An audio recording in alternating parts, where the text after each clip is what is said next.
Okay, another practice. It was the exact same setup as it was yesterday as far as the focus on our older guys earlier in practice, the focus on our younger guys later in practice. It was really good to be outside. Yesterday we were inside because of the weather. It was extremely hot. It was extremely humid. It was really a good test for our players, and had to fight through. And I think for the most part, our older guys did a solid job of that. I think they're in good shape, mentally, physically. The young guys, it was good to see those guys, who would fight through and all that. And like I told them, there's some of those young guys that's going to be helping us. We're, 30 days away from our first game, and it was a good test for those guys too. But I thought that was really the thing that really stood out to me. Last day in just helmet only, we got some good information, about our young guys from the first 2 days, as far as just the talent level, which it looks like we've got some guys that are extremely talented. Just need to figure out what's going on and learn their assignments. Tomorrow we're going to go out in pads, and it'll be a physical practice. We'll learn a whole lot more tomorrow as far as that goes. Marlon Character was out there today for the first time in helmets only, and did a solid job. But overall, I thought the older guys, offensively and defensively, you can tell they're farther ahead, and they did a solid job. And the young guys, I'm encouraged with their talent level. They just got to, figure out what's going on, the expectations as far as that goes. Questions? With the running back situation, has there been any thought of moving Stephen Davis Jr. or even Rudy Ford over there at all? Yeah, Stephen Davis Jr. is playing some tailback, and Petway and Carry On had very good days. Of course, we thought they would. Chandler Cox is also playing some tailback. All three of those guys are veteran guys. Did a very solid job today, as far as that goes. But we feel good about our depth. As far as at this point, we're not moving any defensive players over. We feel good about what we've got. What do you like about Davis? Well, he's a big athletic guy. We've seen him for 2 days, but he was a very good football player, really on both sides of the football. Coming out of high school, still figuring out what's going on.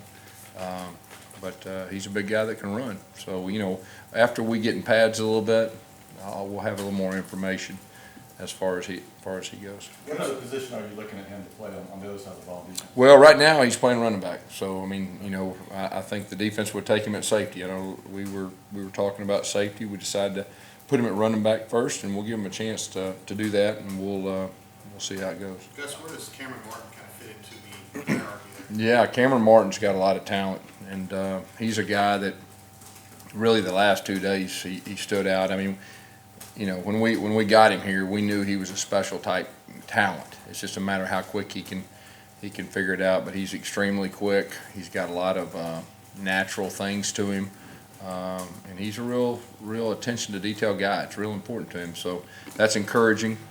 Malik Miller is another guy that he is much improved from the spring, and he really stood out to me in a positive way the first 2 days too. So.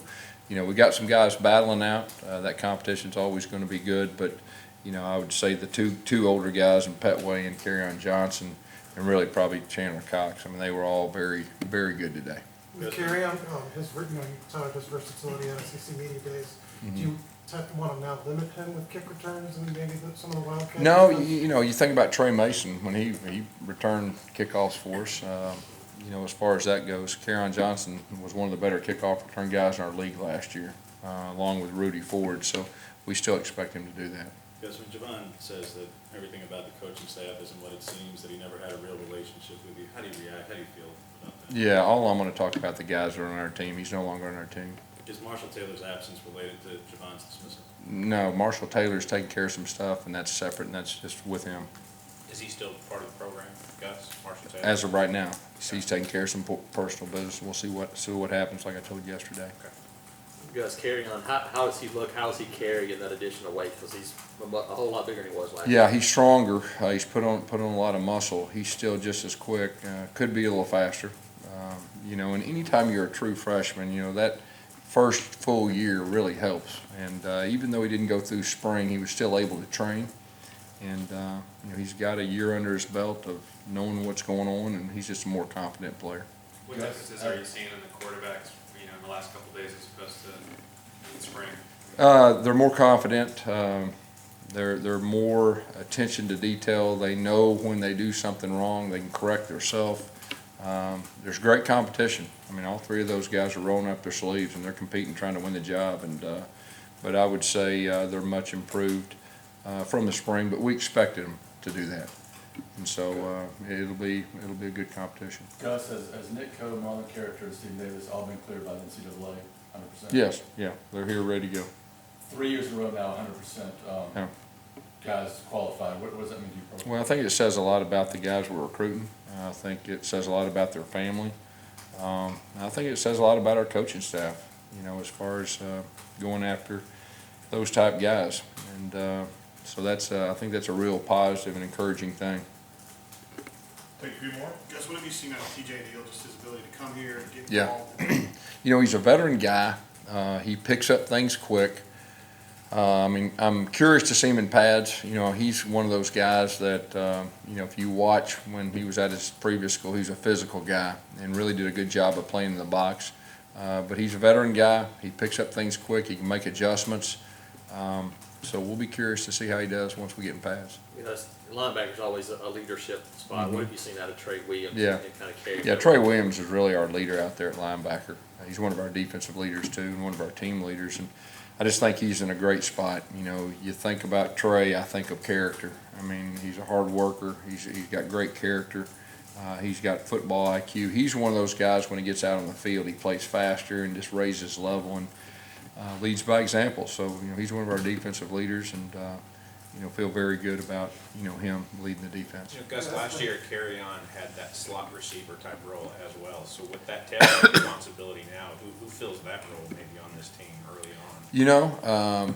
We'll see once we get a little closer to game plan and all that. We got a lot of different options, and he's got the versatility. We could put him out there too at times. So we still got a lot of things that we can do. And this fall camp, we're kind of moving some pieces around and getting some guys some different looks at doing some different things. So don't want to say what our game plan will be first game, but we'll have some guys that will be able to fill those roles they have in the past.